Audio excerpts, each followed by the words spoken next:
sorry, my foot fell asleep. I don't sit this often.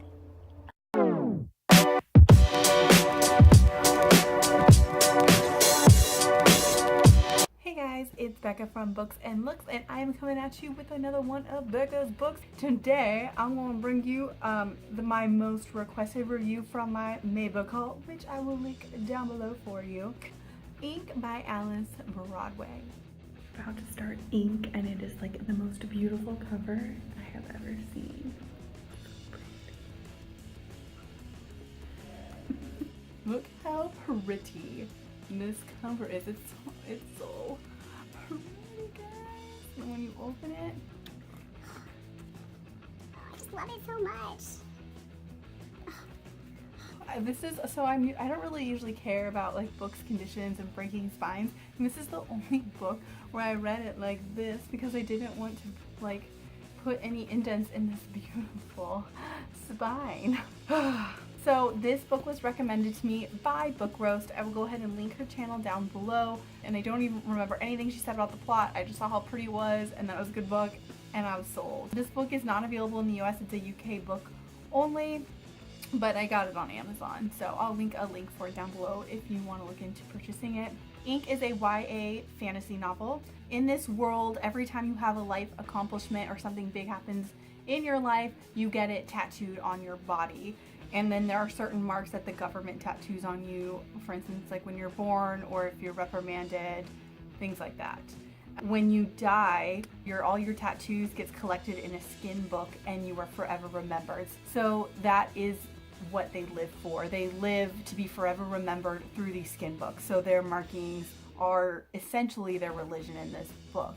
So it is a third-person book through the main character, Leora. It takes place right after her father's death, and we find out that her father's skin has been altered, and we kind of go from there and the fate of what happens to him and her family. Once I found out the plot, I was really interested in it. Obviously, I'm really tattooed, so a book about, you know, tattooing being a part of your life was really interesting to me, and it ended up panning out so beautifully. I really enjoyed the world. I really enjoyed how it was constructed.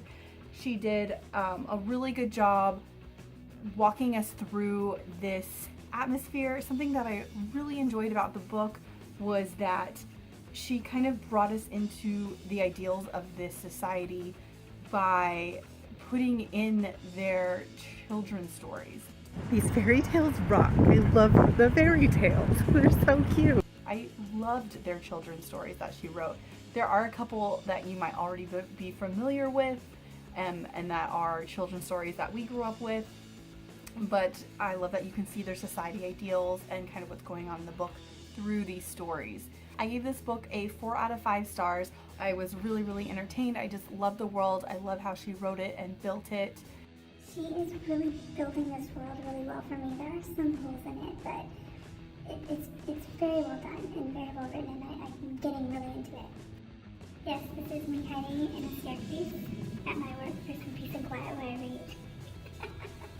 And this book will be a series, and I'm like, I hate reading series early, but I'm really excited for the next book when it does come out. While the book is beautiful and I really enjoyed the premise, there isn't much plot, and that there wasn't a lot of relationship building. I didn't really feel the relationships between characters that we probably should have, with the exception of her best friend.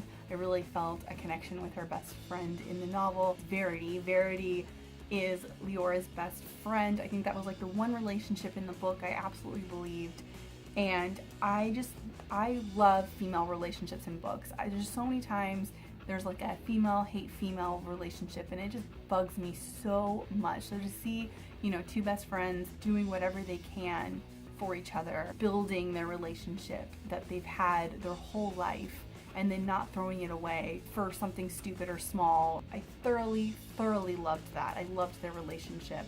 Some things were a little predictable to me with the world, and the world it was a little holey, as in like plot holes. The big issue I think I had was that the antagonist to the society are the blanks, so the people who refuse to get their moments tattooed on them, so their body is completely blank. So the government is trying to segregate the marked with the blanks. I think there is a lot of propaganda with what the government is saying about the blanks and that they're a danger to society because they're not wearing everything out on their sleeve, claiming that they're being deceptive. I thought that was really clever. Leora comes in contact with a blank. I don't want to give any spoilers, but Leora comes in contact with a blank. He explains why he is blank, and it's by choice.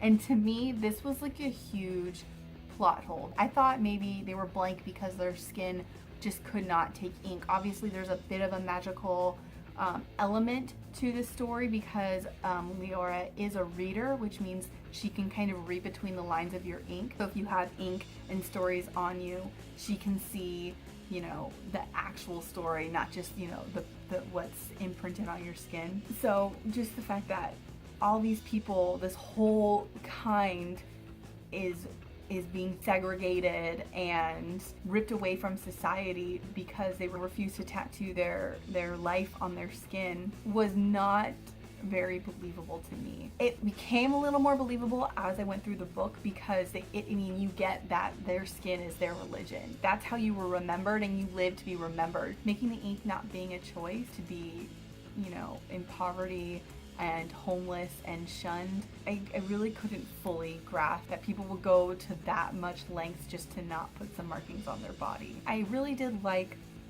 Leora. She wasn't exactly likable all the time, and she didn't make the best decisions, but the way the book was written, I was okay with it, and I really enjoyed the story and how we went through the society. But what really gave this book a high rating was the twist pretty close to the end. Did not see that coming with her dad.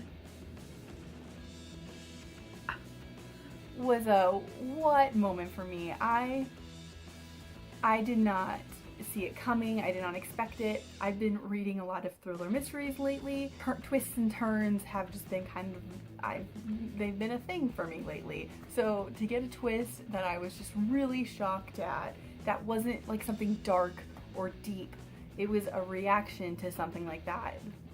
That was great to me. It was really well done, and it enveloped you toward the end of this book. Like, this was really refreshing and really unexpected, and there was no foreshadowing, and I did not see it coming. Like, after all these mysteries and thrillers, I'm very shocked that I'm this shocked. Overall, the story is as beautiful as the book itself. In fact, a lot of the elements of the story are pretty much on this cover here. I highly recommend this book. It is a really easy read. It's a really light read. Don't expect a lot of plot going into this book. Don't expect a lot of action. There is none of that. It's kind of just building this society and its ideals. Okay, let's talk a little more. So if you've read this, please stick around. If you haven't, this is your exit, guys. Thank you so much for reading. Please pick this book up. I highly recommend it if this seems your kind of book. Let me know down below if you want to read it and your thoughts on what I've said so far. Okay, bye. Okay, so good. I love this world. I love Leora. I really enjoyed her. I love that she wanted to be, you know, a female inker despite the fact that there really isn't any female inkers. That was so great. Loved it so much. Love that, you know, she did so well. She got to choose, or she got paired with Mel, and I never liked Mel from the beginning. Obviously, she was super corrupted by the government. She's basically the government on her skin. You know, they took her from her home and brainwashed her, and now she's trying to brainwash Leora. And the second that they like took special interest in Leora, I was like, okay, obviously something's up with her and her dad, and they're gonna use her in the government. They want to recruit her. Like, I know it. They're testing her, and I was right. Mel said they were testing her loyalty. It's a setup. She's not talented. They just want to use her heritage against her. That whole thing with her dad, a setup. Not only were they testing her, they're basically giving her a spot in the government, right? Like, and that position is bullshit. That position is basically corruption. They want her to change marks. And to me, that's everything against what the government was saying they stood for. So they're going to say that they stood for, you know, everyone wearing everything on their skin. That's why we shouldn't be blanks, but they're going to change all the marks that people are wearing.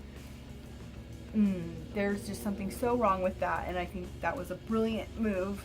Oh my gosh, but the spin, the fact that she burned her dad, what? So I knew the government was setting her up and doing something for her, but I had no idea she would respond that way.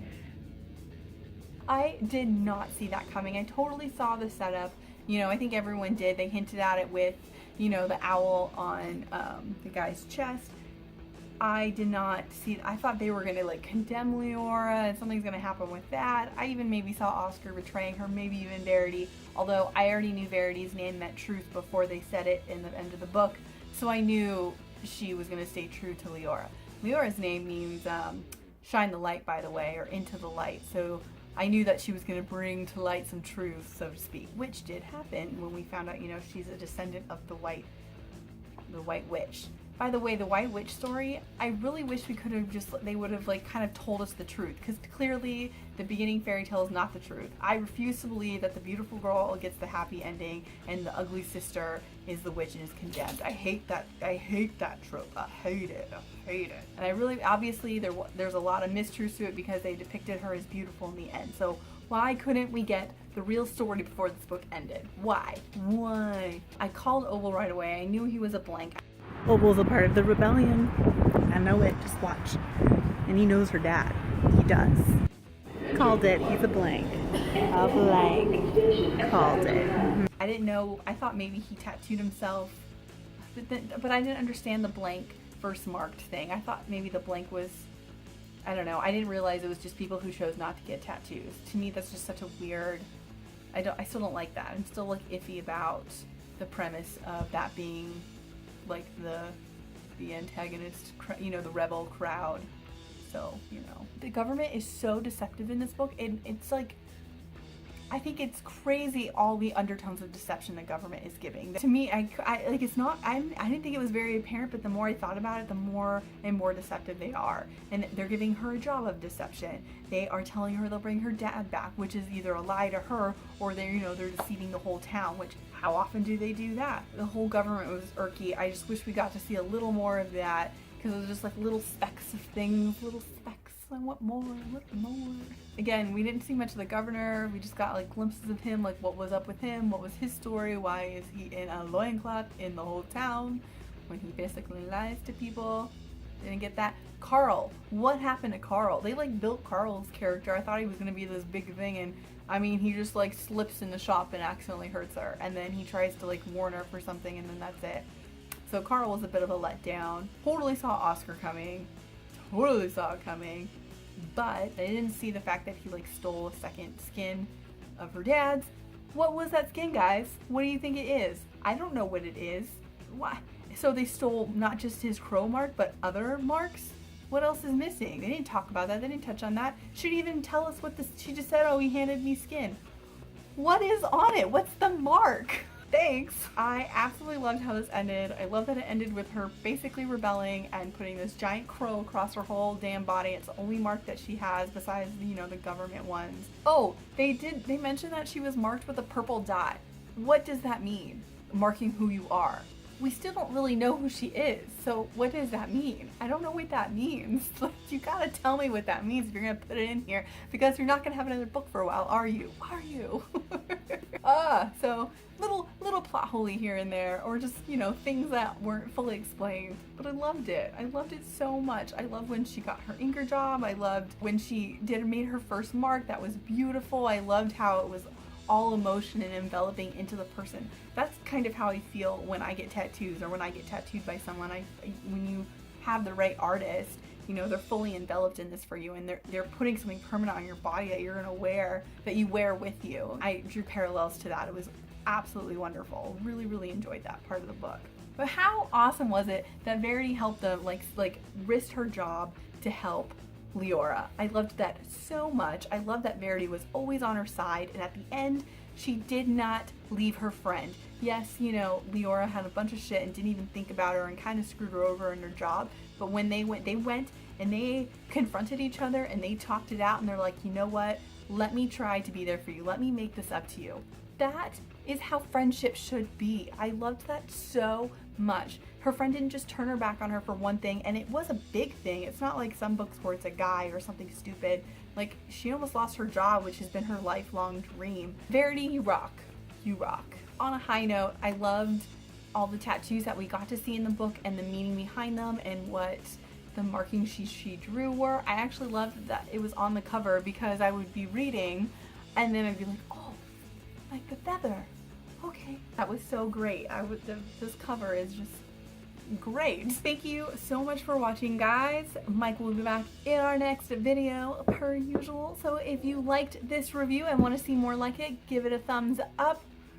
And don't forget to hit that subscribe button to see more of Mike and I. Thank you so much, guys. Bye.